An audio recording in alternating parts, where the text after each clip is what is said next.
ایک پہاڑی گاؤں بندراوالا میں ایک پراسرار روایت جنم لے چکی تھی۔ جب بھی وہاں کوئی نئی دلہن بیاہ کراتی، کچھ ہی دن بعد اس دلہن کی پراسرار موت ہو جاتی تھی۔ کسی کی لاش پہاڑ سے نیچے پڑی ہوئی ملتی تو کسی کا دوپٹہ درخت سے لٹکا ہوا۔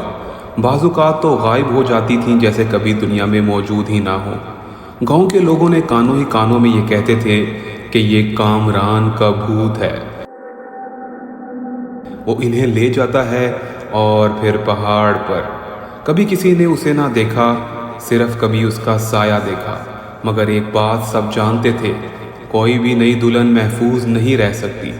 یہ سب کئی سالوں سے ہوتا آ رہا تھا۔ پہلی موت کامران کی ہوئی تھی۔ یہ ایک بہت ہی شریف لڑکا تھا جس کی شادی نائلہ سے ہوئی تھی۔ شادی کے اگلے دن وہ پہاڑ سے گر کر مر گیا تھا۔ نائلہ نے کہا اس کا پاؤں پھسل گیا تھا۔ کسی نے بھی نائلہ پر شک نہ کیا۔ نائلہ گاؤں چھوڑ کر جا چکی تھی۔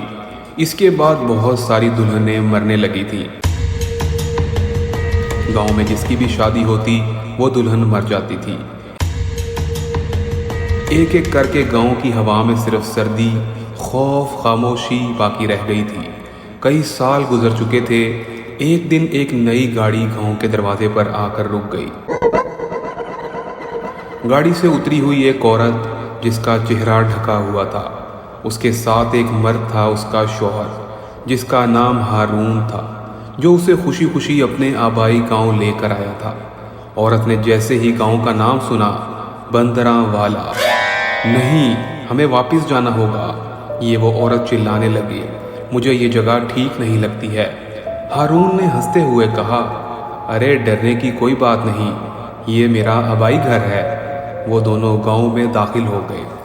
اس کے بعد جو ہوا، گاؤں میں داخل ہوتے ہی سرد ہوائیں چلنے لگی، پرندے اڑنے لگے، کتے بھونکنے لگے، دروازے خود بخود بند ہونے لگے، ایسے جیسے طوفان آ گیا ہو۔